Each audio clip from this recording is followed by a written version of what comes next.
Okay, तो start करते हैं इन्वेस्टमेंट बेसिक्स का फर्स्ट एक तरीके से लेक्चर। ओके, तो स्टार्ट कर रहे हैं। इन्वेस्टमेंट बेसिक्स में पहला होता है, जैसे जब सैलरी आती है ना, तो हमारी सैलरी किस अकाउंट में आती है, क्या क्या मोड्स ऑफ सेविंग्स होती हैं, इन्वेस्टमेंट होती हैं, कुछ थोड़ा बहुत बेसिक आइडियाज उस तरीके से चलते हैं कि क्या क्या हो सकता है। हमारे आइडल पड़े हुए पैसे ग्रो होते जाए, उसके लिए क्या क्या हम लोग बेसिकली कर सकते हैं। सबसे पहला रूल है इन्वेस्टमेंट का, बेसिक सबसे पहला रूल है कि जितना हाई रिटर्न एक्सपेक्ट करोगी, जितना हाई रिटर्न चाहिए होगा, उतना हाई रिस्क होगा। Higher returns, higher risk. Risk मतलब जो पैसा रख रही हो वो पैसा रिस्क पे आ जाएगा। ये हो सकता है कि वो पैसा विद टाइम कम भी हो सकता है। अगर बहुत हाई बढ़ सकता है तो वो पैसा टाइम के साथ कम भी हो सकता है, दोनों साइड जा सकते हैं। Higher returns is higher risk. ये सबसे बेसिक रूल है, याद रखना है। Higher returns implies higher risk. Second, कि जब भी तुम्हें रिटर्न्स को चेक करना है या दो तीन ऑप्शंस को कंपेयर करने की, मेरे पास दो ऑप्शन है इन्वेस्ट करने के, कौन सा करना बेटर रहेगा, ऑलवेज यूज परसेंटेज। हमेशा परसेंटेज के फॉर्म में रिटर्न्स को देखो। एग्जैक्ट नंबर्स को देखना कोई सेंस नहीं बनाता। ठीक है? कैसे? Yes sir.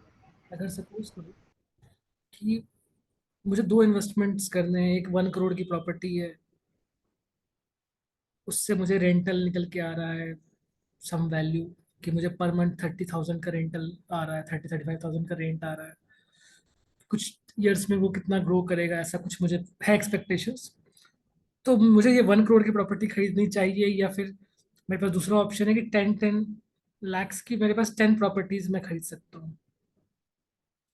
तो उनमें रेंटल कितना है, जब वो कंपैरिजन करना होता है तो ऑलवेज यूज परसेंटेज। ऑलवेज हमेशा परसेंटेज के फॉर्म में रिटर्न्स को देखो। कितना अमाउंट इन्वेस्ट हो रहा है, उस पर कितना परसेंटेज रिटर्न आ रहा है, तो ऑलवेज यूज परसेंटेज, और बेटर समझ में आएगा आगे बढ़ते हुए कि इससे क्या इम्पैक्ट आता है। एब्सोल्यूट अमाउंट को देखेगा तो कोई समझ नहीं पाएगा कि एग्जैक्टली हो क्या रहा है, बहुत धोखा होगा अगर परसेंटेज यूज नहीं करेंगे तो। एक्सपेक्टेड रिटर्न्स होते हैं अलग अलग मोड में, कौन कौन से तरीके हैं इन्वेस्टमेंट के, और उन पे क्या क्या एक्सपेक्टेड रिटर्न्स होता है, एक अंदाजा ले लेते हैं। ये वैल्यूज 2023 के लिए वैलिड है। विथ टाइम ये वैल्यूज थोड़ा बहुत ऊपर नीचे होता रहता है, तो these are valid only for 2023। 2 साल पहले ये वैल्यूज कुछ और थी, अभी कुछ और है, 2 साल के बाद कुछ और हो सकती है। सबसे पहला जो अमाउंट है, लगभग इतना ही रहता है, ऑलमोस्ट थोड़ा बहुत ही फर्क आता है। फर्स्ट है सेविंग्स अकाउंट।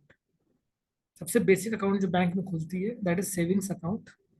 अगर सेविंग्स अकाउंट में तुम्हारा पैसा पड़ा हुआ है, तुम्हें अप्रोक्सीमेटली साल का 2.5% मिलता है इंटरेस्ट। ये इंटरेस्ट मिलता है 2.5%, कि बैंक में तुम्हारा पैसा रखा हुआ था 1 साल तक, तो at the end of the year वो 2.5% बढ़ जाएगा।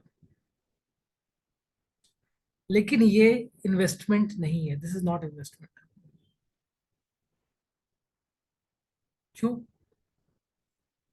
This is not investment, this is savings. Why? कुछ गैस कर सकती हो इसको इन्वेस्टमेंट क्यों नहीं मान सकते हम लोग? सर क्योंकि ज़्यादा रिटर्न्स नहीं आ रहा है या वैसे। रिटर्न्स तो देखो, जितने भी तुम्हारे टाइप ऑफ इन्वेस्टमेंट है, किसी में ज्यादा किसी में कम हो सकता है, लेकिन सबको हम लोग इन्वेस्टमेंट मानते हैं, इसको इन्वेस्टमेंट नहीं मानते, ऐसा क्यों? सर पता नहीं। ठीक है, तो हमेशा हम लोग जो ज्यादा, तुमने बोला कि ज्यादा रिटर्न नहीं आ रहा है, वो अप्रोच ठीक था। बट एक चीज बस होता है कि जब साल गुजरेगा, जब 1 साल गुजर जाएंगे, तो ये पैसा तो 2.5% बढ़ जाएगा। लेकिन हमें कंपेयर किसके साथ करना, ज्यादा या कम, कंपेरेटिव वर्ड है, तो किसके अगेंस्ट में कंपेयर करना होता है? तो हमें कंपेयर करना होता है इन्फ्लेशन के साथ। ये वर्ड सुना है कभी पहले तुमने, इन्फ्लेशन? Yes sir. मतलब एक तरीके से समझो कि महंगाई, कि महंगाई कितनी बढ़ जाएगी उस 1 साल के अंदर। जितनी महंगाई बढ़ने वाली है, उससे ज्यादा बढ़ना चाहिए तुम्हारा पैसा। अगर उससे कम बढ़ेगा तो फिर तो वो इन्वेस्टमेंट नहीं कहलाएगा, वो तो ग्रो ही नहीं कर रहा, वो तो वैल्यू से कम होते जा रही है टाइम के साथ। इन्फ्लेशन का जो रेट होता है, नॉर्मली नॉर्मली इन्फ्लेशन का रेट 5 to 6% का होता है। 1 साल में सभी चीजों के दाम लगभग 5 to 6% बढ़ जाते हैं। और जब खराब टाइम होता है तो ये इन्फ्लेशन 8-10% भी पहुंच जाता है। लेकिन नॉर्मली हर साल 4-5%, 6% हर चीज़ों के दाम बढ़ते जाते हैं। जैसे अगर सिंपल सा तुम अगर कुछ भी देख लो, पेट्रोल का दाम, ऑटो रिक्शा का फेयर्स, खाने पीने का सामान का दाम, हर कुछ जो 10 ईयर्स बैक था प्राइसेस, आज जो प्राइसेस है उनमें बहुत डिफरेंस है। ऑलमोस्ट डबल या ट्रिपल हो चुके होंगे, डबल के अराउंड हो चुके होंगे 10 ईयर्स में, है ना। Yes sir, yes sir. तुम्हारा पैसा जो सेविंग्स बैंक अकाउंट में पड़ा है वो डबल भी नहीं होता। एक्चुअली तुम्हारा तो लॉस हो रहा है ना, कि बैंक में जो पैसा पड़ा हुआ है वो ग्रो ही नहीं कर रहा। और महंगाई बढ़ती जा रही है, सेम पैसा लेके 10 साल के बाद खरीदने जाएंगे तो उतना सामान खरीद नहीं पाएंगे। तुम्हारा परचेजिंग पावर कम हो जा रहा है। बेसिकली तुम्हारा परचेजिंग पावर कम हो रहा है, तो उसको इन्वेस्टमेंट नहीं बोल सकते हैं उसको। ठीक है, तुमने कुछ पैसा बचा लिया अपने हिसाब से, बट तुम्हारा परचेजिंग पावर टाइम के साथ कम होता जा रहा है। तो it is not an investment, it is just savings, और वो सेविंग में सेव नहीं हो पा रहा है, विद टाइम वो कम होता जा रहा है वैल्यू उसका। ये हो गया सेविंग्स अकाउंट का रिटर्न 2.5%। ये मिनिमम रिस्क है, मिनिमम रिटर्न है, और ये किसी काम का नहीं है। ऐसे पैसा पड़े रहने से बेटर है कि यूज़ कर लो, कुछ खरीदे, कुछ खा पी लो। सेकेंड ऑप्शन होता है हमारे पास एफडी। एफडी सुना होगा तुमने, घर पे ये वर्ड सुना होगा एफडी। Yes sir. क्या होता है फुल फॉर्म एफडी का? Fixed deposit. Fix deposit. ये बैंक्स में फिक्स डिपॉजिट होता है, डिफरेंट डिफरेंट पीरियड का होता है। कुछ डेज का भी होता है, कुछ मंथ्स का होता है। जनरली 1 ईयर वाला फिक्स डिपॉजिट मोस्टली लोग कराते हैं, 1 ईयर, 2 ईयर, 3 ईयर का फिक्स डिपॉजिट होता है। और इसका जो रिटर्न रेट होता है वो डिपेंड करता है कितने पीरियड का करवा रहे हैं। नॉर्मली जो 1 ईयर का फिक्स डिपॉजिट सबसे ज़्यादा लोग करवाते हैं, 1 ईयर का फिक्स डिपॉजिट, उसका रिटर्न रेट 6.5 से 7% के अराउंड होता है। अभी करंटली आज जो हम लोग बात करें तो अभी 6.8% चल रहा है इसका रिटर्न। और ये बैंक टू बैंक में थोड़ा बहुत ऊपर नीचे डिफरेंसेस रहती हैं। कोई बैंक थोड़ा हायर ऑफर कर देता है, प्राइवेट बैंक जनरली थोड़ा हायर ऑफर करते हैं। ये मैं एसबीआई का बता दूँ। नेशनलाइज बैंक मोस्टली ये ऑफर कर रहे हैं 6.8% पर एनम आज के टाइम पे हम लोगों के लिए। और सीनियर सिटीजन का जो होता है ना, सीनियर सिटीजन मतलब 60 ईयर्स के ज़्यादा एज वाले, उनका इंटरेस्ट रेट हायर होता है, उनको ज़्यादा पैसे मिलते हैं।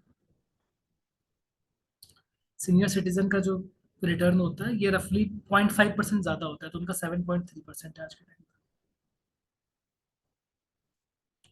कुछ प्राइवेट बैंक्स हैं, कुछ छोटे बैंक्स हैं जिनमें लोग पैसा नहीं रखना चाहते, डर लगता है पैसा रखने में। तो बिकॉज वहाँ पे रिस्क ज़्यादा है पैसा रखने का, बैंक डूब जाएगा तो पैसा ब्लॉक हो सकता है, पैसा जा भी सकता है, तो वहाँ पे रिस्क हायर है। तो कुछ प्राइवेट बैंक्स हैं जो कि 8% तक भी ऑफर कर देते हैं। ठीक है, बहुत कम एक दो प्राइवेट बैंक हैं जो क्लोज टू 8% के अराउंड एफडी पे ऑफर कर देते हैं इंटरेस्ट रेट। और ये भी टाइम के साथ चेंज होता रहता है, वो ऊपर नीचे हमेशा हर थोड़े थोड़े दिन के बाद अनाउंसमेंट होती है इसकी कि अभी कितना रेट चल रहा है। डन, समझ में आ गया यहाँ तक बात? Yes sir. ये नॉर्मली इन्फ्लेशन को जस्ट थोड़ा सा बीट करता है, ऑलमोस्ट जितनी महंगाई बढ़ती है लगभग वो तुमको प्रोटेक्ट कर देता है महंगाई के अगेंस्ट में। लेकिन यहाँ पे इस 1 ईयर तक तुम इस पैसे को निकाल नहीं सकती। अगर तुमने फिक्स कर दिया तो ये पैसा ब्लॉक्ड हो गया 1 ईयर के लिए। अब इसको तुम ब्रेक नहीं कर सकती, निकाल नहीं सकती। 1 साल के बाद जाके निकालो तो फिर तुमको इंटरेस्ट मिलेगा। अगर उसके पहले तुम निकालोगी तो तुम्हारा प्रोपोर्शनल अमाउंट जो बनेगा उसमें कुछ फाइन काट कर कुछ कुछ कुछ कुछ करके तुमको मिलेगा। और तुम्हारा जो पैसा तुमने इन्वेस्ट किया होगा उससे थोड़ा सा ही ज़्यादा मिलेगा। मतलब कोई तुमको खास रिटर्न, ये पूरा बेनिफिट नहीं मिल पाएगा अगर तुमने 1 साल से पहले ब्रेक कर दिया। और बेनिफिट में काफ़ी कम हो जाएगा, बैंक उसमें अपने चार्जेस काट लेते हैं काफ़ी ज़्यादा। ये क्लियर हो गया? एफडी तक का savings account and FD clear है। Yes sir. ये दोनों बहुत ही low risk instruments, these are very low risk instruments. इनको सबको इंस्ट्रूमेंट बोलते हैं हम लोग की, तरीके हैं, मेथड्स हैं, टूल्स हैं पैसा इन्वेस्ट करने के। तो ये लो रिस्क इंस्ट्रूमेंट में काउंट किया जाता है इन दोनों को। पैसा डूबने के चांसेस इनमें कम है। तुमने जो लगाया है कम से कम वो सेफ तो रहेगा, बढ़े या ना बढ़े लेकिन सेफ रहेगा। अगला तरीका होता है पैसा इन्वेस्ट करने का, गोल्ड। बहुत लोग गोल्ड पे पैसा इन्वेस्ट करते हैं। इसको गोल्ड पे इन्वेस्ट करने के 3 तरीके होते हैं एक्चुअली। एक होता है गोल्ड, फिजिकल गोल्ड खरीदना। दूसरा होता है गोल्ड ईटीएफ होता है, एक गोल्ड ईटीएफ। तो 3 टाइप के हो गए बेसिकली यहाँ पे, फिजिकल गोल्ड,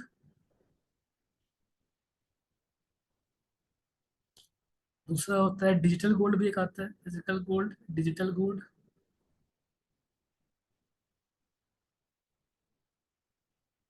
एक गोल्ड ईटीएफ आता है, और एक होता है सोवरेन गोल्ड बॉन्ड्स आता है। Sovereign gold bonds, physical gold, digital gold, then gold bonds, gold ETF, ये सब आते हैं इन्वेस्टमेंट के लिए। और इनका रिटर्न रेट डिपेंड करता है कितना महंगा खरीदा है तुमने, या टाइम टाइम थोड़ा बहुत ऊपर नीचे होता रहता है, वैसे गेस नहीं कर सकते। बट अभी लेटेस्ट जो रिटर्न्स आए हैं कुछ पिछले कुछ टाइम में, वो क्लोज टू 10 to 12% का रिटर्न आया है। ये मैं सोवरेन गोल्ड बॉन्ड की बात कर रहा हूँ। जो इनमें से बेस्ट ऑप्शन, ये चार ऑप्शन से इनमें से बेस्ट ऑप्शन है सोवरेन गोल्ड बॉन्ड। बट इसमें 8 ईयर का लॉक इन पीरियड होता है, इसमें 8 साल तक बेच नहीं सकते। अगर 8 साल तक रखे रहे, जो लास्ट पिछले 8 साल में लोगों ने रखा है, तो 12% 13% तक का भी रिटर्न रेट निकला है तो सोवरेन गोल्ड बॉन्ड के। ठीक है। इसमें गोल्ड का भी पैसा मिलता है, प्लस एडिशनल गवर्नमेंट के साइड से होता है, गवर्नमेंट अलग से कुछ 2.5% का इंटरेस्ट भी देती है। जो सेविंग्स अकाउंट का इंटरेस्ट रेट होता है ना, ऐसा कुछ सिमिलर सा 2.5% एक्स्ट्रा वो हर साल देती है इंटरेस्ट भी। और यहाँ पे कुछ टैक्स बेनिफिट्स भी है कि जो गोल्ड का पैसा बढ़ेगा, गोल्ड में जो बेनिफिट होगा, उस पर कोई इंटरेस्ट नहीं लगता, इनकम टैक्स नहीं लगता, सॉरी, इनकम टैक्स बेनिफिट होता है, इस पर कोई इनकम टैक्स नहीं होता जो गोल्ड का पैसा बढ़ा है। तो यहाँ पे टैक्स बेनिफिट्स भी आ जाते हैं साथ में। ये तीन चार को थोड़ा बहुत एक्सप्लोर कर सकते हैं, लेकिन इनमें सबसे बेनिफिशियल जो होता है वो होता है सोवरेन गोल्ड बॉन्ड। सेकंड, ये सबसे ज़्यादा बेनिफिशियल होता है अगर तुम्हें गोल्ड में इन्वेस्ट करना होगा, तो फर्स्ट सबसे top sovereign gold bonds. Second, gold ETF ज़्यादा बेस्ट होता है। डिजिटल गोल्ड, इसमें देखो जो कंपनीज इन्वॉल्व होती है उन पर ट्रस्ट करना मुश्किल होता है, इसमें काफ़ी हाई चांसेस है फ्रॉड वगैरह होने के।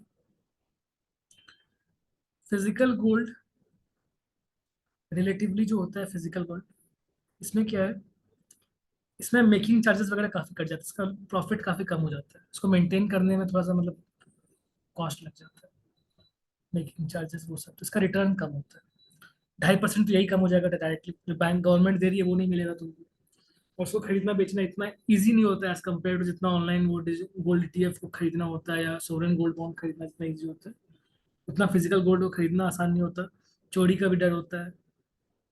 जो डिजिटल वाली चीज़ें हैं, मतलब जो मोस्टली ईटीएफ वगैरह है सोवरेन गोल्ड बॉन्ड से, वो गायब नहीं होंगी।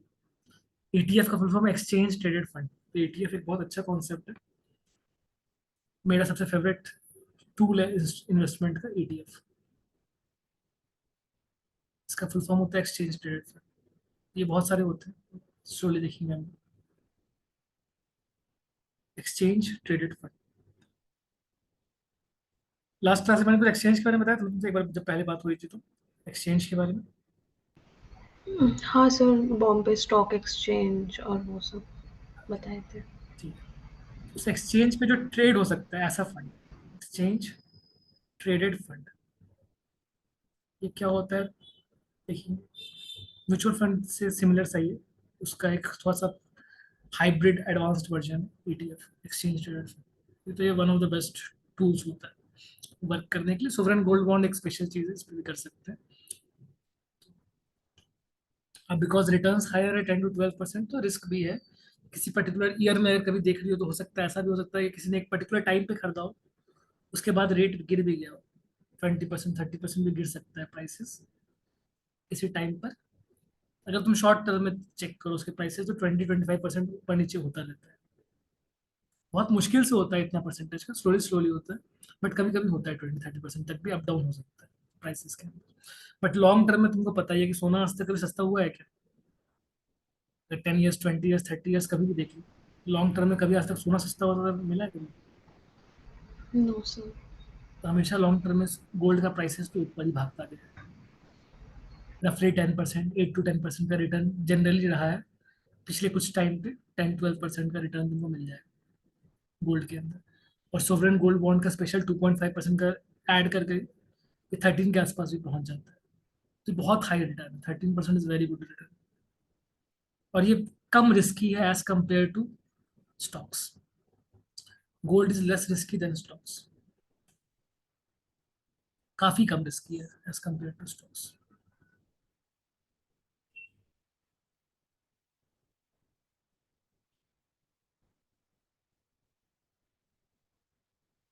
और एक अच्छे रेट पे बढ़ता है।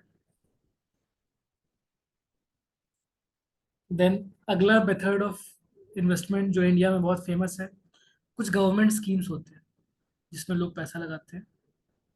लोग जनरली इंडिया में सेफ्टी की तरफ जाते हैं, ना कि हाई रिटर्न्स की तरफ।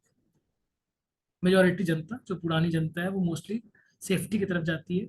न्यू जनता थोड़ी रिस्की इंस्ट्रूमेंट की तरफ जा रही है, हायर रिटर्न्स की तरफ। बट पुराने वालों का सीधा फंडा था कि मेरा जो पैसा मैंने कमा लिया, बहुत मेहनत से कमाया, वो 1 रुपया भी कम नहीं होना चाहिए। थोड़ा बहुत बढ़ जाए तो बढ़ जाए, कम बढ़े तब भी चलेगा, बट रिस्क नहीं होना चाहिए। मेरा पैसा कम नहीं होना चाहिए जो मैंने बहुत मेहनत से कमाया है। नए वाले उस पर रिस्क लेने को रेडी है कि वो चाहे गायब हो जाए, वरना 10 टाइम्स हो जाए, तो वो थोड़ा गैम्बल कर रहे हैं उसके साथ। तो गवर्नमेंट स्कीम्स है। गवर्नमेंट स्कीम्स में मेनली तुमने सुना होगा पीपीएफ वगैरह, प्रोविडेंट फंड, ये सब पीपीएफ, सुकन्या समृद्धि योजना, और क्या क्या क्या क्या बहुत सारे और गवर्नमेंट स्कीम्स आती रहती हैं। हमेशा थोड़ा बहुत आते रहते हैं कुछ वैसे। इनमें कुछ इनकम टैक्स का बेनिफिट वगैरह भी होता है मोस्टली। पीपीएफ, सुकन्या समृद्धि योजना, ये सब, इन सब का रिटर्न 7.5 8 के बीच में होता है। 7 to 8 के बीच में होता है इनका रिटर्न। टाइम टू टाइम चेंज होता रहता है, ईयर में अनाउंसमेंट होती रहती है इसकी। 7 से 8% के बीच में होता है। लेकिन इसमें लॉक इन पीरियड होता है, काफी लंबा लॉक इन पीरियड होता है। पीपीएफ में अगर पैसा डाल दिया तो 15 साल तक वो लॉक इन हो जाता है। 15 साल तक वो पैसे नहीं निकलते। अपना पैसा जो तुमने रखा है तुम उसको यूज नहीं कर सकते 15 ईयर्स तक। गवर्नमेंट के सारे प्लान में लॉक इन पीरियड होता है। ओके। Yes sir. तो ये जो भी लोग तुमको पैसा दे रहे हैं, जैसे गवर्नमेंट तुमको पैसा दे रही है, या कोई और भी होंगे ऑर्गेनाइजेशंस जो तुम्हें पैसा दे रहे होंगे, जैसे एलआईसी हो सकता है कि पैसा तुम्हें दे, कुछ प्लान्स में पैसा तुम्हारा ले करके नंबर ऑफ ईयर्स के बाद तुमको वापस हायर रेट ऐड करके दे। तो जो एक्स्ट्रा रेट वो तुमको दे रहे हैं, ऐसा नहीं कि वो अपने पॉकेट से तुम्हें दे रहे हैं, वो तुम्हारे पैसे को ले करके उसको और भी हायर रिटर्न वाले जगहों पे इन्वेस्ट करके वहां से पैसा कमाती है और फिर तुम्हें थोड़ा सा पैसा दे देती है। पॉइंट समझ में आया? जैसे अगर तुम्हें कोई 7% का रिटर्न दे रहा है, तो वो खुद तुम्हारे ही पैसे को लेकर 10% कमा रहा होगा। तभी तुम्हारे पैसे को लॉक इन रखा हुआ है कि उसको कॉन्फिडेंस है कि उतने लंबे पीरियड में 10% तो वो तुम्हारे पैसे से कमा लेगा। अगर वो 10% खुद कमा लेगा तो तुमको 7% दे देगा। तो रिमेनिंग 3% उस ऑर्गेनाइजेशन का अपना प्रॉफिट है, चाहे वो गवर्नमेंट ऑर्गेनाइजेशन हो, एलआईसी हो, जो उसकी ये बात कर रहे हैं। तो वो डिफरेंस अमाउंट उनका अपना प्रॉफिट्स है, और उनके जो कॉस्ट होंगे, एम्प्लॉयज़ की सैलरी, वो सब, ऑफिस के खर्चे, वो सब सब निकलेंगे उसके अंदर से। एसी के खर्चे जो भी निकलते हैं, एडवर्टीजमेंट के खर्चे, वो सब उसमें से निकलेगा। डन। Yes sir. अभी तक तुम्हें कौन सा इनमें से अच्छा लगा, relatively attractive? Sir gold bonds. Gold bonds relatively सबसे अच्छे ऑप्शंस। Good choice. और तुम्हें कुछ पूछना है इसके अंदर जो तुमको डाउट कुछ आया हो अगर सुनते सुनते ये सारी बातें? No sir. Sovereign gold bond एक रखना ध्यान में, अच्छी चीज़ है। देन इसके बाद रियल एस्टेट थोड़ा कॉम्प्लिकेटेड गेम है। मतलब जो प्रॉपर्टीज वाली होती है ना, घर, जमीन, शॉप्स, ये थोड़ा कॉम्प्लिकेटेड गेम है, नॉट सो सिंपल। इसको समझना पड़ेगा विथ टाइम कि इसमें क्या हो सकता है। एज एन इन्वेस्टमेंट तो ये बहुत ही ट्रिकी है। ऐसा नीड, देखो दो चीजें हैं, नीड है या इन्वेस्टमेंट है, ये तुमको क्लियरली समझना है। पहला घर अपने लिए, that is a need. But एक घर होने के बाद पैसा है उसमें रियल स्टेट में लगा रहे तो ये इन्वेस्टमेंट है। इन्वेस्टमेंट में ये बहुत ट्रिकी हो सकता है, इतना सिंपल नहीं है ये। मतलब जैसे बाकियों के जैसा सिंपल नहीं है, इट कैन बी कॉम्प्लिकेटेड। तो रियल स्टेट को अभी थोड़ी देर के लिए साइड छोड़ देते हैं, इसके रिटर्न्स को अभी तुरंत नहीं देखते, क्योंकि इसमें केस टू केस बहुत डिफरेंस होता है। कोई पर्टिकुलर एरिया का प्रॉपर्टी बहुत हाई रेट से बढ़ रहा होगा, किसी रेट एरिया का प्रॉपर्टी बहुत टाइम से बढ़ा ही नहीं है, किसी में रेंट बहुत अच्छा है, किसी में रेंट उतना अच्छा नहीं है। बहुत सारे ऑप्शन हैं और उसको थोड़ा समझना पड़ता है। रियल स्टेट थोड़ा ट्रिकी है, नॉट सो सिंपल एज जैसे पहले की जो चीज़ें हम लोगों ने देखी एकदम सिंपल, कि बैंक में रख दिया एफडी में पैसा तो बिल्कुल सिंपल, उसमें कोई दिमाग लगाने की चीज़ नहीं है। वो तुम कमिट कर देगा कि इतना परसेंट तुमको रिटर्न देंगे। जब तुम एसबीआई में जाके एफडी करोगी तो एफडी, एसबीआई तुमको उस टाइम पे बोल देगा कि इसका एफडी का रेट यही है। वो जितने टाइम तक तुम उसको रखोगे तुमको उसी सेम रेट पे मिलता रहेगा। जो 7%, 6% जो भी बोल दिया उसने, 6.8 बोल दिया, इसमें कुछ दिमाग लगाने का बात नहीं है। और ऐसा नहीं कि ये बैंक वो बैंक में बहुत ज़्यादा डिफरेंस नहीं है, सब में ऑलमोस्ट सिमिलर सा रिटर्न मिलता रहता है। इसमें इतना दिमाग खराब करने का चीज़ नहीं है, इतना एक्सप्लोर करने का नहीं है, रिसर्च करने का चीज़ नहीं है एफडी के अंदर। एफडी में, सेविंग्स अकाउंट में, गवर्नमेंट के प्लान्स में ज़्यादा रिसर्च करने की ज़रूरत नहीं है, बस जाओ लगाओ आराम से बैठो। गोल्ड बॉन्ड्स भी एक बहुत इजी वे में जाकर खरीदो, जो गोल्ड का रिटर्न है वो लगभग उतना ही रहेगा। तुमने कहाँ से खरीदा है, गोल्ड का रिटर्न उस पर मैटर नहीं करेगा। लेकिन real estate can be very tricky. कुछ लोग इसमें हो सकता है कि बहुत साल तक लीगल केस लड़ रहे हैं, कुछ कॉम्प्लिकेटेड डिस्प्यूट में पड़ गए हैं, कुछ को रिटर्न्स में हो सकता है कि 100 टाइम्स का रिटर्न मिल गया है। It can be tricky real estate, ये सिंपल नहीं है। देन अगला एक कैटेगरी आता है debt mutual fund. Debt mutual fund, इसका रिटर्न 6 to 8% रहा है पुराने टाइम्स में। हाल फिलहाल के टाइम में तो इसका रेट गिर गया था, अभी रिटर्न ठीक दे रहा है ये। लेकिन डेट म्यूचुअल फंड आज के सिचुएशन में थोड़ा सा बेनिफिशियल कम हो गया है, तो अब लोग इसकी तरफ नहीं जा रहे हैं, डेट म्यूचुअल फंड की तरफ। देखो इसमें खास बात क्या होती है, ये mostly long term government bonds पे इन्वेस्ट करता है। इसमें गवर्नमेंट बॉन्ड्स होती है, लॉन्ग टर्म गवर्नमेंट बॉन्ड्स। तो गवर्नमेंट बॉन्ड्स का क्या होता है ना, गवर्नमेंट एक तरीके से कुछ प्रोजेक्ट्स करने के लिए पैसा उठाती है मार्केट से। ये पैसा उठाने वाला कोई नॉर्मल ऐसा बिजनेसमैन नहीं है। मैंने एक बार बात हो रही थी, मैंने बताया था कि शेयर्स के थ्रू बिजनेसमैन पैसा उठाते हैं। यहाँ पे बिजनेसमैन पैसा नहीं उठा रहे, कौन पैसा उठा रहा है यहाँ पर मार्केट से? गवर्नमेंट खुद गवर्नमेंट। गवर्नमेंट पैसा उठा रही है अपने प्रोजेक्ट के लिए। गवर्नमेंट जब पैसा उठा रही है, गवर्नमेंट कमिट कर रही है कि तुमको 3 साल के अंदर 10% का रिटर्न देगी या 9% का रिटर्न देगी, तो गवर्नमेंट जनरली 9%, 10% का रिटर्न कमिट करती है बॉन्ड को इशू करने के टाइम। तो वो जो डिफरेंस 1-2% रख करके बाकी का वो पब्लिक को दे दे रहे हैं ये लोग, ये म्यूचुअल फंड्स है। लेकिन इंडिया ये वाले डेट म्यूचुअल फंड्स हैं, ये तुमसे पैसा इकट्ठा करते हैं, बहुत लोगों से पैसा इकट्ठा करते हैं, फिर ये बॉन्ड्स खरीदते हैं। जैसे इस बॉन्ड में वन एक साथ वो 5 करोड़ रुपीज का बॉन्ड्स खरीद लिया उन्होंने। लेकिन ये 5 करोड़ रुपीज उनका नहीं है, पैसा किसका है, पब्लिक का है। पब्लिक ने अपने थोड़े थोड़े पैसे दिए, किसी ने 10,000 का लगाया है, किसी ने 20,000 का लगाया है, ऐसे सबने अलग अलग अमाउंट का लगाया है। उन्होंने सबका पैसा इकट्ठा करके 5 करोड़ इकट्ठा किया और बॉन्ड खरीद लिया। अब बॉन्ड से 9-10% का रिटर्न मिला, 1-2% का रिटर्न अपने पास रख करके बाकी तुमको दे दिया। तो गवर्नमेंट के साइड से फ्रॉड होने के चांसेस कम रहते हैं, वो बॉन्ड का पैसा मिलता है। तो ये बहुत स्टेबल है, ये अप डाउन नहीं होते रहते। शेयर की तरह नहीं है कि रोज का प्राइस ऊपर नीचे हो रहा है, कुछ पर्टिकुलर इंसिडेंट हो गया और ये 50% कम हो गया पैसा, ऐसा नहीं है। तो it is a low risk instrument, यहाँ पे रिस्क कम है। लेकिन यहाँ पे रिस्क कब होती है, जब वो म्यूचुअल फंड कंपनी बर्बाद हो जाती है। म्यूचुअल फंड ऐसे कुछ कुछ इंसिडेंट्स हुए हैं कि जहाँ डेट म्यूचुअल फंड वाली जो कंपनी थी, कंपनी बैंकरप्ट हो गई, बीच में जो मैनेज कर रही थी उसके अंदर कुछ बहुत बड़ा फ्रॉड हो गया कंपनी के अंदर। तो यहाँ प्रॉब्लम रिस्क जो है वो उस कंपनी का जो बीच में डील कर रही है, ये जो कंपनी बीच में डील कर रही है ना, यही दिवालिया हो गई, इसके अंदर फ्रॉड हो गया, तो एक पंगा हो सकता है। तो इसमें रिस्क बस वही है मेनली। और रिटर्न इसका 6 to 8% के अंदर है। तो अगर इतना ही रिटर्न है तो इंसान एफडी पे ज़्यादा फोकस कर सकता है ना, कोई इसमें क्यों आएगा, डेट म्यूचुअल फंड में कोई क्यों डालना चाहेगा पैसा? अगर ये वाला कुछ हाल फिलहाल में हुए हैं ऐसे केसेस, तो जब वैसे केसेस हो रहे हैं तो कोई इन पे ट्रस्ट करने से तो ज़्यादा बेटर है कि एसबीआई पे ट्रस्ट करना या किसी बड़े बैंक के ऊपर ट्रस्ट करना। उसके पीछे आरबीआई की बैकिंग भी होती है, मतलब बैंक्स के पीछे आरबीआई बैठा होता है, तो वहाँ पे इतना ज़्यादा मतलब अपना जो पैसा वहाँ पे रखा हुआ है उसमें बहुत ज़्यादा रिस्क नहीं होता। गवर्नमेंट की थोड़ी सी मतलब सपोर्ट होती है उसके पीछे। बट ये म्यूचुअल फंड कंपनीज के ऊपर गवर्नमेंट की इतनी स्ट्रांग ये नहीं है जितना बैंक्स के ऊपर है, कंट्रोल उतना अच्छा नहीं है। तो 1% के लिए कमाने के लिए कोई इंसान रिस्क क्यों बढ़ाएगा अपना? पॉइंट समझ में आया? Yes sir. पहले इसका बहुत एडवांटेज था, पहले टैक्स में बहुत डिफरेंट रूल्स थे म्यूचुअल फंड के ऊपर। लेकिन अब वो जो बेनिफिट्स थे उसको गवर्नमेंट ने अभी इस बार अप्रैल से हटा दिया है, उसके बाद it is not interesting. Debt mutual fund का कॉन्सेप्ट अब इंटरेस्टिंग नहीं रहा, जब से गवर्नमेंट ने इसके ऊपर से टैक्स बेनिफिट्स हटा दिया है। एक इंडेक्सेशन बेनिफिट्स कहलाता था, वो हट गया, तो उसके बाद से वर्थ नहीं है, मतलब 1-2% का थोड़ा सा बेनिफिट लेने के लिए इतना रिस्क लेना कोई वर्थ नहीं है।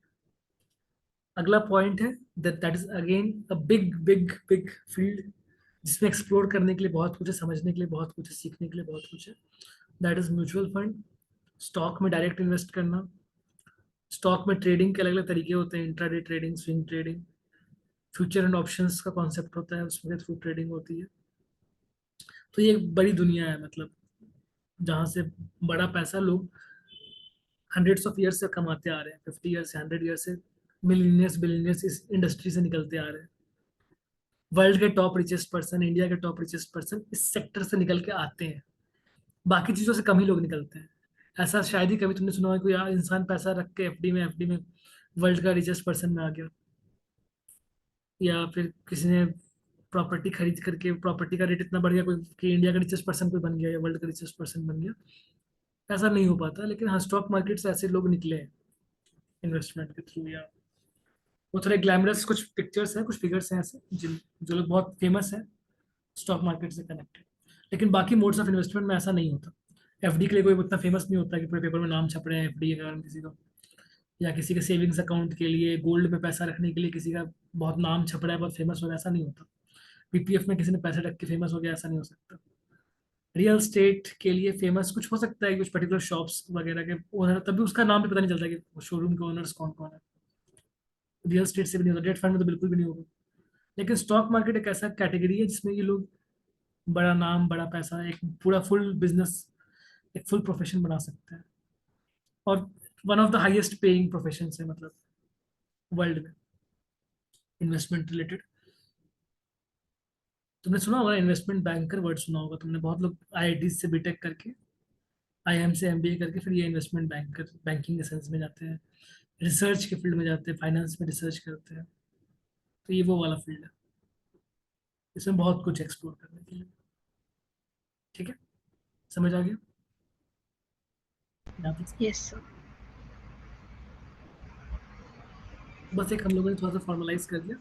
अब कुछ इंटेलिजेंट डिसीजंस होने चाहिए जो बहुत लोग नहीं करते हैं, तो एक बार थोड़ा सा उसके बारे में बात कर लेते हैं कि जब जॉब में आओ, जब पैसा कमाना स्टार्ट करो, तो एक बार एक कुछ गलतियां नहीं होनी चाहिए तुम्हारी साइड से। तो कुछ कॉमन गलतियां हैं जो लोग करते हैं, और उसका जो इंटेलिजेंट डिसीजन होने चाहिए वो क्या क्या है। सबसे पहला इंटेलिजेंट डिसीजन जो होना चाहिए, जैसे ही तुम्हारी सैलरी आएगी, सैलरी हमेशा सेविंग्स अकाउंट में आती है। एक सैलरी अकाउंट खुलेगा तुम्हारा बैंक के साथ जहां पे तुम जॉब करोगे। तो पहला अकाउंट सेविंग्स अकाउंट के फॉर्म में होता है, इसका इंटरेस्ट रेट 2.5% होता है, 2.7% के अराउंड। लोगों को पता नहीं होता, एक स्पेशल तरीका होता है, बहुत अच्छा तरीका होता है ये एफडी भी नहीं है, ये सेविंग्स भी नहीं है। इसको बोलते हैं ऑटो स्वीप, या इसको मॉड कहते हैं। कुछ लोग सेविंग्स प्लस अकाउंट कहते हैं, तो डिफरेंट डिफरेंट नाम है इसका। ऑटो स्वीप, मॉड या सेविंग्स प्लस, ये जरूर करवा लेना चाहिए। शेयरिंग बंद हो गया बाई चांस, एक सेकेंड, वो गलती से क्लिक हो गया तो ये ऑटो स्वीप, मॉड या सेविंग्स प्लस, इसमें बेसिकली क्या होता है, इसमें दोनों का बेनिफिट मिलता है। सेविंग्स अकाउंट का भी बेनिफिट मिलता है, एफडी का भी बेनिफिट मिलता है, दोनों का बेनिफिट मिलता है इसमें। ये कैसे वर्क करता है, दोनों का बेनिफिट्स मिलता है। दोनों का बेनिफिट और लॉस क्या क्या है, समझ में आया तुमको? दोनों का बेनिफिट्स क्या है, लॉस क्या है, थोड़ा बताना इसके बारे में। कंपेरेटिवली दोनों में बेनिफिट। सेविंग अकाउंट में पैसा उतना ग्रो नहीं करेगा, हाँ बिकॉज़ वो इन्फ्लेशन रेट पे वो डिपेंड करता है, तो उससे मतलब कम ही रहता है हाँ ठीक। ग्रोथ, मतलब रेट इसका। और एफडी में नियर, उसके नियर थोड़ा रहता है। ठीक है, तो इसमें रिटर्न बेटर है, बेटर रिटर्न है इसके अंदर। 6 to 7% का जो जो भी एफडी का रेट चल रहा होगा वो तुमको यहाँ पे रिटर्न मिल जाएगा। तो अभी 6.8% चल रहा है, तो अभी 6.8% का रिटर्न तुमको मिल जाएगा। तो मेरा भी ये एसबीआई में एक्टिवेटेड है, तो ये 6.8% का रिटर्न अभी मेरे को दे रहा है। और सेविंग्स में क्या होता है, सेविंग्स का बेनिफिट क्या होगा, ये तो तुमने इसका डिसएडवांटेज बताया कि मतलब लो रिटर्न्स होते हैं। इसका एडवांटेज होता है लिक्विडिटी। सेविंग्स अकाउंट में लोग पैसा क्यों रखते हैं? Because of liquidity. लिक्विडिटी का मतलब जब वो चाहे तो पैसा को निकाल सके। लोग 1 ईयर के लिए ब्लॉक नहीं करना चाहते। एफडी में जनरली क्या होता है, 1 ईयर के लिए पैसा ब्लॉक हो जाता है। समझ आया बात? लेकिन यहाँ पे पैसा तुम कभी भी निकाल सकती हो। Yes sir. अगर 1 ईयर तक रह गया तो 2.5% मिलेगा, अगर 1 ईयर तक नहीं रहा तो नहीं मिलेगा, लेकिन लिक्विडिटी रहता है इसके अंदर। यहाँ पे लिक्विडिटी तुम्हारी ब्लॉक हो जाती है। ये जो ऑटो स्वीप वाला जो मैं ऑप्शन बता रहा हूँ, इसके अंदर दोनों होता है। इसके अंदर लिक्विडिटी भी होती है और इसका रिटर्न भी हाई होता है। और ये ऑटोमेटिक होता है, तुमको बार बार जाके एफडी बनाना नहीं पड़ेगा। जैसे अगर सैलरी आती है, मान लो किसी की सैलरी 1,50,000 है, सपोज करो, पर मंथ। तो क्या होगा, 1,50,000 की सैलरी आई तुम्हारी मंथ में, उसमें से एक फिक्स्ड अमाउंट होता है, वो एक थ्रेशोल्ड सेट करते हैं। 25,000 मेरे टाइम पे था, अभी शायद 30,000 होगा। कुछ बैंक्स का 30,000, कुछ का 25,000 होगा। तो मैंने 25,000 सेट किया हुआ है। तो मेरा क्या होता है, 25,000 सेविंग्स में रहता है। और अपने आप क्या करते हैं ये लोग, ऑटोमेटिक, ये ऑटो स्वीप है, अपने आप वो एक एफडी क्रिएट कर देते हैं। एक एफडी क्रिएट कर देते हैं, कितने अमाउंट का, जो डिफरेंस अमाउंट है। 1,50,000 में से 25 माइनस कर दो, रिमेनिंग कितना बच गया, 1,25,000। 1,25,000। ये अपने आप एफडी में चला गया।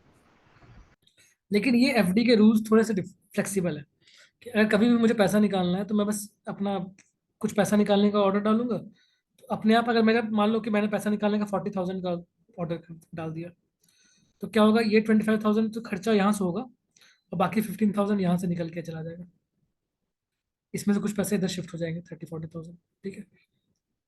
तो उस तरीके से ये डील होता है। फिर अब ये बाकी का अमाउंट का एफडी रहेगा, जो अमाउंट निकल गया ना, रिमेनिंग अमाउंट का एफडी मेंटेन रहेगा। पुराने वाले एफडी में क्या होता है, एक बार एफडी ब्रेक किया तो पूरा एफडी खत्म करना पड़ेगा। पॉइंट समझ में हुआ, आया दोनों का बेनिफिट क्या है। Yes sir. आइडल पड़े हुए पैसे में बहुत अच्छा रिटर्न मिल जाता है इसमें। ये 90% लोगों को नहीं पता है।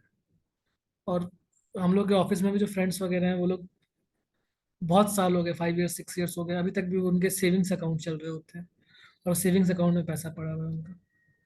रिटर्न में बहुत डिफरेंस है। 5 ईयर्स 6 ईयर्स जब गुजर जाएंगे या 10 ईयर्स गुजर जाएंगे, मोस्टली मेरे फ्रेंड्स जो है वो 9-10 ईयर्स हो गए उनका सर्विस अब करते हैं। बट उनको भी हाल फिलहाल में पता चला कि चलो ये इतना इंपॉर्टेंट चीज़ है, इसके बारे में लोग ध्यान नहीं देते, चेक भी नहीं करते क्या रिटर्न आ रहा है नहीं आ रहा है, बस सैलरी आ गई खुश हो गए देखकर, जो खर्चा करना है कर लिया। बट ये नहीं देख रहे हैं कि ये सेविंग्स अकाउंट में अगर पड़ा रहेगा इतना कम रिटर्न मिल रहा है। अगर मॉड बस एक्टिवेट करने के लिए फॉर्म आता है, उसमें बस एक टिक मारना होता है, वो टिक मारा होता है तो उसको 7% के आसपास रिटर्न रेट मिल रहा होता है। 5% हायर, बहुत फर्क पड़ता है। 4-5% अगर एक्स्ट्रा मिल रहा है पैसा लंबे टाइम तक, तो बहुत फर्क पड़ता है। क्योंकि मान लो किसी के अकाउंट में 30 लाख, बहुत इजीली 30-40 लाख इकट्ठा हो जाता है सैलरी अकाउंट में। किसी का 30 लाख रुपीज है मान लो, और उस पर अगर 4% का डिफरेंस है साल का, 4% मीन्स कितना हो गया, साल में कितना एक्स्ट्रा कमा रहा है वो, 1,20,000 एक्स्ट्रा कमा रहा है। ठीक है, सही है ना। यस, 1,20,000 अमाउंट का डिफरेंस एवरी ईयर पड़ रहा है उसको। इसके बाद तो अगर 20-30 ईयर्स तक ये डिफरेंस पड़ते रहेगा तो बहुत फर्क पड़ जाएगा। और ये कंपाउंडेड होता है, कंपाउंडिंग से बहुत असर आती है, वो बाद में देखेंगे हम लोग कंपाउंडिंग का इफेक्ट क्या होता है। बैंक में सिर्फ 0.5% का रिटर्न अप डाउन होता है, उससे बहुत हंगामा मच जाता है कि 0.5% कम हो गया, 0.5% ज्यादा हो गया। यहाँ तो 4% फ्री में छोड़ रहे हैं ये लोग। पॉइंट समझ में आ गया, ये गलती कभी नहीं करनी। यस। यस। सेविंग्स अकाउंट बनते के साथ ऑटो स्वीप एक्टिवेट कर देना है। ये मेरे पापा ने मुझे पहले ही, मतलब जॉब में आने से पहले बता के भेजा था कि जैसे ही सैलरी अकाउंट बनेगा तो ऑटो स्वीप चालू कर देना। उनको भी थोड़ा लेट पता चला था, बट उन्होंने मुझे पहले ही बता रखा था कि ये वाला करना है। हम्म, हम्म। सेकेंड ऑप्शन, सेकेंड होता है कि अगर तुम्हारे पास ये हो गया चालू, फर्स्ट वाला ऑप्शन कि, और तुमने सैलरी जॉब में ज्वाइन किया, सेविंग्स अकाउंट से तुरंत बाद ऑटो स्विप में तुम चली गई फर्स्ट मंथ से ही। इसके बाद वेट करो जब तक तुम्हारे एफडी वाला जो अकाउंट है, उसमें अगर 2 मंथ की सैलरी तुम्हारा एफडी में आ चुका है, 2 मंथ की सैलरी एफडी में आ चुकी है, अब उससे बेटर रिटर्न्स की तरफ जाना शुरू करेंगे। पहले सेविंग्स में आया, हमने तुरंत उससे हायर रिटर्न की तरफ हम लोग स्विच करके, हम लोग ऑटो स्विप करा के एफडी वाला रिटर्न ले रहे हैं। एफडी के रिटर्न से भी बेटर रिटर्न्स आ रहे हैं, जहाँ पे टैक्स बेनिफिट भी मिलता है। तुरंत पीपीएफ स्टार्ट कर दो, 2 महीने रुक करके कि थोड़ी सैलरी आ जाए, 2-3 महीने अपने आसपास से खर्चे वर्चे निकाल दे। ऐसा नहीं कि फर्स्ट मंथ में जाके पीपीएफ में निकाल दिया, और फिर कुछ पहले महीने दूसरे महीने में ज़्यादा खर्चे होते हैं, जहाँ भी जाती हो तो वहाँ पे कुछ सामान खरीदने पड़ते हैं, कुछ खाने पीने का सिस्टम बनने में टाइम लगता है। तो 2 महीने रुक करके फिर पीपीएफ चालू कर दो।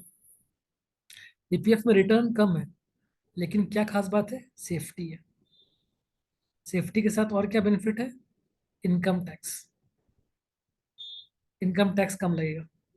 इनकम टैक्स में कुछ बेनिफिट्स मिलते थे, ये लेकिन ओल्ड टैक्स रेजिम में, न्यू टैक्स रेजिम में ये बेनिफिट हट चुके हैं। तो अगर ओल्ड टैक्स रेजिम में ऑप्ट करती हो तो फिर ये बेनिफिट मिलेंगे, अदरवाइज नहीं मिलेंगे न्यू टैक्स रेजिम में। और खास बात एक और है कि जो पीपीएफ से जो इंटरेस्ट मिलता है ना, जो पैसा एक्स्ट्रा कमाती हो, एक तो तुम्हारा अपना पैसा है, एक तुमने एक्स्ट्रा पैसा कमाया, सबसे स्पेशल बेनिफिट है कि इसका इंटरेस्ट टैक्स फ्री होता है। जो पैसा तुमने एक्स्ट्रा कमाया दैट इज टैक्स फ्री। ये बहुत बड़ी बात है, क्योंकि जो बैंक से पैसा कमाते हैं वो इनकम टैक्स में स्लैब के हिसाब से कटता है। तो हो सकता है कि तुम्हारा टैक्स स्लैब में अगर 30% में तुम आती हो, जो भी तुम इंटरेस्ट कमा रही हो उसमें 30% कट के गवर्नमेंट में चला जाएगा। ठीक है। तो ऐसा होता है हमारे साथ कि हमारा 30% टैक्स में कट जाता है। लेकिन जो पैसा पीपीएफ में जा रहा है वो बहुत साल के बाद अगर पीपीएफ से निकलेगा, तो जो एक्स्ट्रा पैसा कमाएंगे वो टैक्स फ्री होगा। तो बहुत फर्क है 30% टैक्स देने में। अगर मान लो किसी ने पैसा रख रख के लाइफ लॉन्ग 2 करोड़ कमाया, लाइफ लॉन्ग जब रिटायरमेंट के एज तक पहुंचा तो 2 करोड़ मान लो उसका पीपीएफ में पड़ा हुआ है। तो एक इंसान 2 करोड़ जो एक्स्ट्रा कमाया वो लेके चला गया, और दूसरा इंसान जो बैंक में रख रख के थोड़ा बहुत कमाया है, 2 करोड़ बैंक में कमाया है, उसका 30% उसने टैक्स में दे दिया।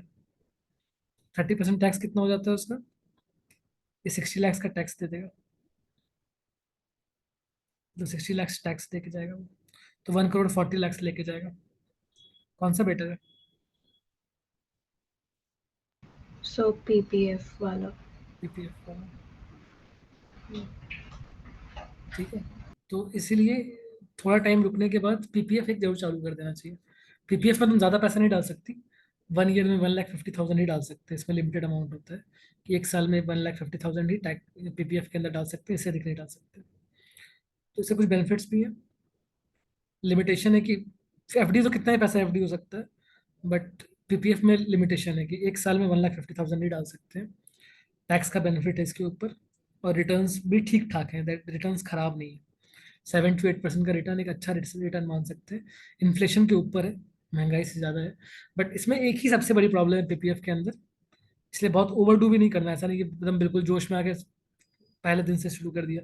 इसमें एक बहुत बड़ा निगेटिव पॉइंट है कि ये 15 ईयर्स तक पैसा ब्लॉक कर देता है। इसमें से 15 ईयर्स तक पैसा नहीं निकाल सकते। एफडी में तो फिर भी एक साल के लिए ब्लॉक होता है, यहाँ 15 ईयर्स के लिए ब्लॉक हो जाता है पैसा। ये एक निगेटिव पॉइंट, इससे बहुत लोग उसको नहीं पसंद करते। बट अदरवाइज ठीक है, करा लेना चाहिए स्टार्टिंग स्टार्टिंग। समझ आ रहा है यहाँ तक। Yes sir. कोई डाउट। No sir. अच्छा, ये मीटिंग अभी एंड होने वाला है, 40 मिनट्स जूम का फ्री सेशन एंड होने वाला है। दोबारा ज्वाइन करते हैं हम लोग सेम लिंक के साथ, फिर आगे बात करते हैं। Okay sir. Yes sir.